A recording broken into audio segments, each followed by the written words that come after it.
Shalom, salam sejahtera bagi kita semua. Kembali lagi dalam renungan harian kita. Mari Bapak Ibu kita memuji Tuhan, kita katakan, ku menang. Ku menang bersama Yesus Tuhan. Ku menang di dalam peperangan. Ku menang atas segala setan. Haleluya, haleluya, ku menang. Haleluya, dia bangkit. Haleluya, dia hidup. Haleluya, dia naik. Roh Kudusnya turun. Amin. Mari Bapak Ibu kita membuka Alkitab kita dari kitab Yosua pasal yang ke-10 ayat 1 sampai dengan 15. Demikianlah firman Tuhan dengan perikop pertempuran dekat Gibeon. Yosua merebut bagian selatan Kanaan. Setelah terdengar oleh Adoni Zedek raja Yerusalem bahwa Yosua telah merebut Ai dan telah menumpasnya seperti yang dilakukannya terhadap Yeriko dan terhadap rajanya, demikianlah juga dilakukannya terhadap Ai dan terhadap rajanya. Dan bahwa penduduk kota Gibeon telah mengadakan ikatan persahabatan dengan orang Israel dan diam di tengah-tengah mereka. Maka sangat takutlah orang, sebab Gibeon itu kota yang besar, seperti salah satu kota kerajaan, bahkan lebih besar dari Ai, dan semua orangnya adalah pahlawan. Sebab itu Adoni Zedek raja Yerusalem menyuruh orang kepada Hoham raja Hebron, kepada Piream raja Yarmut, kepada Yafia raja Lakis, dan kepada Debir raja Eklon, mengatakan, datanglah kepadaku dan bantulah aku, supaya kita menggempur Gibeon, karena telah mengadakan ikatan persahabatan dengan Yosua dan orang Israel. Lalu kelima raja orang Amori itu berkumpul dan bergerak maju, raja Yerusalem, raja Hebron, raja Yarmut, raja Lakis, dan raja Eklon, mereka beserta seluruh tentara mereka. Mereka berkemah mengepung Gibeon dan berperang melawannya. Lalu orang-orang Gibeon itu menyuruh orang kepada Yosua ke tempat perkemahan di Gilgal, mengatakan, jangan menarik tanganmu daripada hamba-hambamu ini. Datanglah dengan segera kepada kami, lepaskanlah kami dan bantulah kami, sebab semua raja orang Amori yang diam di pegunungan telah bergabung melawan kami. Lalu Yosua bergerak maju dari Gilgal, dia dan seluruh tentara yang bersama-sama dengan dia, semuanya pahlawan yang gagah perkasa. Berfirmanlah Tuhan kepada Yosua, janganlah takut kepada mereka, sebab aku menyerahkan mereka kepadamu. Tidak seorang pun dari mereka yang akan dapat bertahan menghadapi engkau. Lalu Yosua menyerang mereka dengan tiba-tiba setelah semalam-malaman bergerak maju dari Gilgal, dan Tuhan mengacaukan mereka di depan orang Israel, sehingga Yosua menimbulkan kekalahan yang besar di antara mereka dekat Gibeon, mengejar mereka ke arah pendakian Bet-horon dan memukul mereka mundur sampai dekat Aseka dan Makeda. Sedang mereka melarikan diri di depan orang Israel dan baru di lereng Bet-horon, maka Tuhan melempari mereka dengan batu-batu besar dari langit sampai ke Aseka sehingga mereka mati. Yang mati kena hujan batu itu ada lebih banyak dari yang dibunuh oleh orang Israel dengan pedang. Lalu Yosua berbicara kepada Tuhan pada hari Tuhan menyerahkan orang Amori itu kepada orang Israel. Ia berkata di hadapan orang Israel, matahari berhentilah di atas Gibeon, dan engkau bulan di atas lembah Ayalon. Maka berhentilah matahari dan bulan pun tidak bergerak, sampai bangsa itu membalaskan dendamnya kepada musuhnya. Bukankah hal itu telah tertulis dalam kitab orang jujur? Matahari tidak bergerak di tengah langit, dan lambat-lambat terbenam kira-kira sehari penuh. Belum pernah ada hari seperti itu, baik dahulu maupun kemudian, bahwa Tuhan mendengarkan permohonan seorang manusia secara demikian, sebab yang berperang untuk orang Israel ialah Tuhan. Kemudian Yosua dan seluruh orang Israel yang menyertainya pulang kembali ke tempat perkemahan di Gilgal.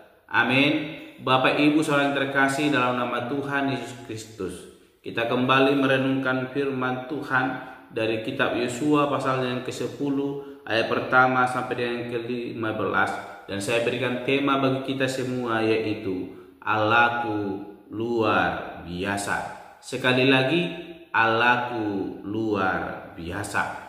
Bapak Ibu saudara terkasih dalam nama Tuhan Yesus Kristus, ada sebuah catatan penting sejarah manusia yang merekam banyak peristiwa, yang dimana ada tragedi, bahkan juga sejarah yang menyuguhkan kepada kita kisah yang mencengangkan. Dan kita dapat dihipnotis oleh kisah tersebut karena kekaguman kita lantaran sejarahnya menyajikan banyak peristiwa yang melampaui nalar manusia, sehingga sejarah terkadang memaksa kita untuk mengakui ada tangan yang tidak terlihat sedang bekerja di tengah-tengah dunia ini.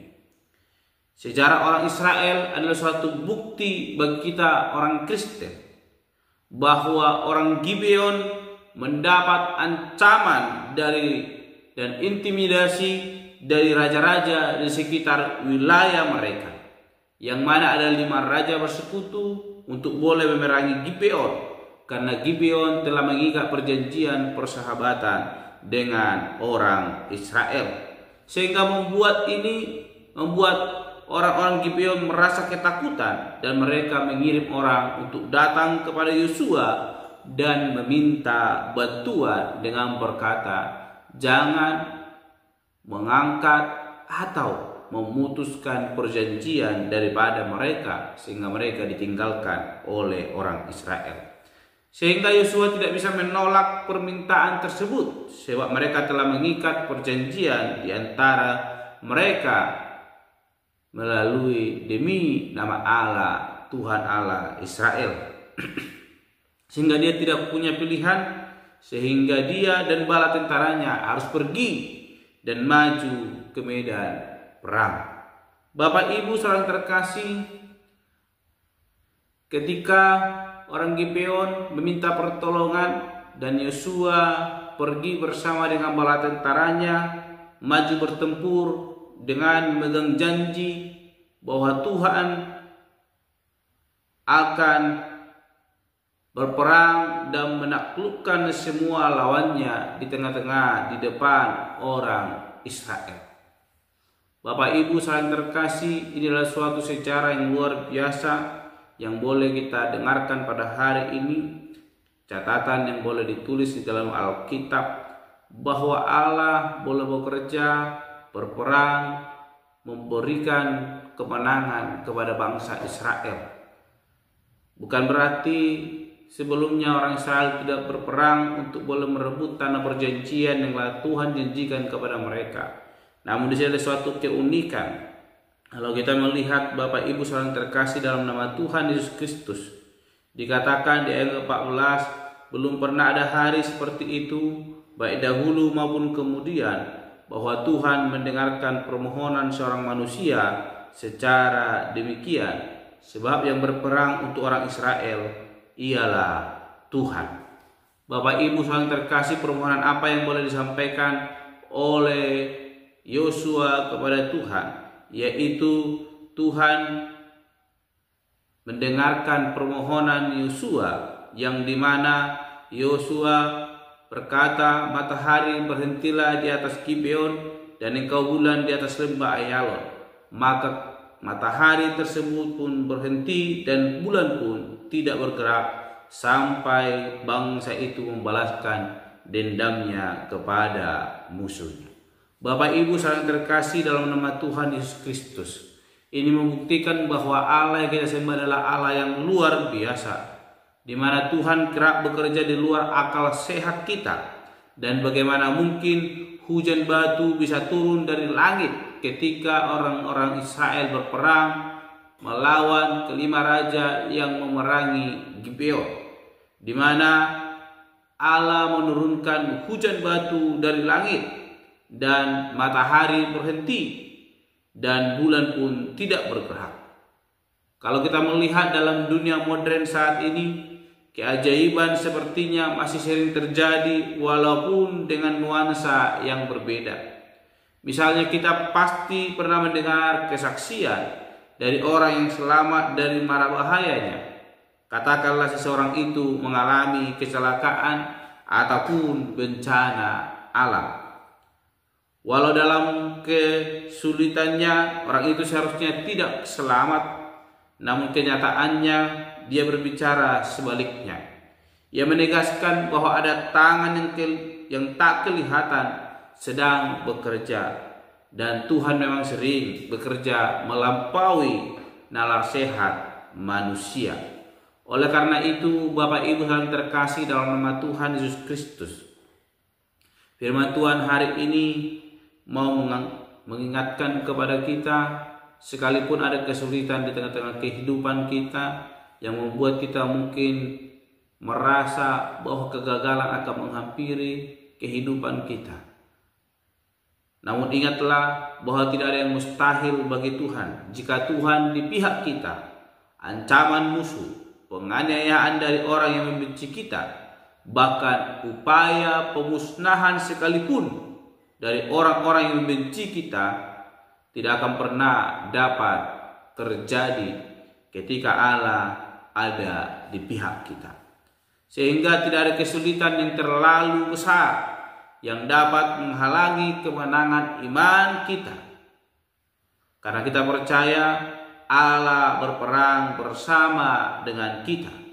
Dan kita tidak boleh bersikap pasif seakan-akan itu bukan peperangan kita.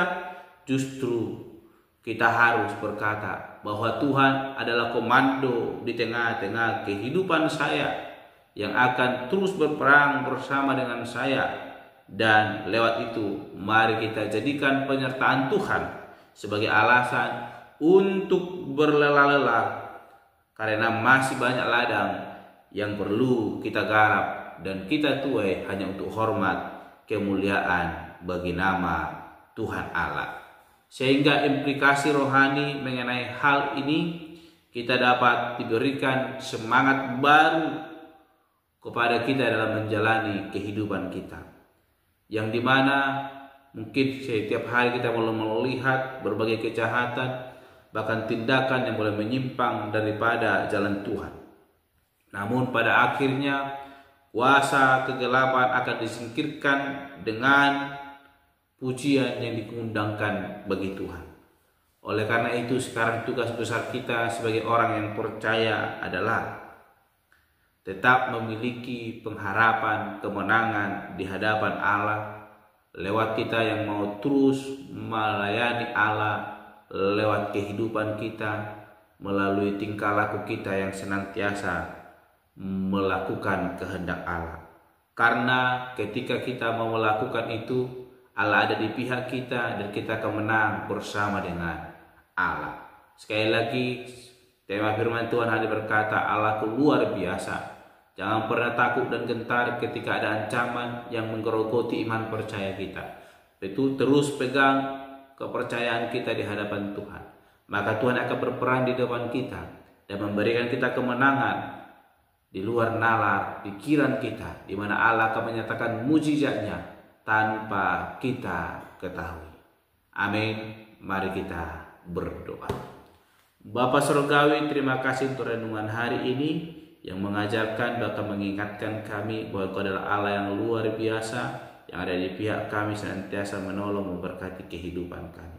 Bapa yang baik, mampukan kami sehingga kami tetap berpegang kepada kebenaran firman-Mu, sehingga apapun Tuhan godaan dunia ini yang menawarkan kepada kami untuk meninggalkan Allah itu tidak mempesona kami, namun dengan tegas kami berkata bahwa Allah di pihak kami dan kami tidak mau tergoda dengan situasi dunia yang terus menggerogoti iman kami. Namun lewat ini kami semakin teguh berpegang kepada Tuhan dan kami menjadi saksi Kristus dimanapun kami berada, dan kami boleh mengalami kemenangan di dalam Tuhan Allah. Terima kasih Bapak, jadi kerinduan kami, dan Tuhan kami berdoa dan untuk renungan pada hari ini. Haleluya. Amin. Shalom Bapak Ibu, Tuhan Yesus memberkati.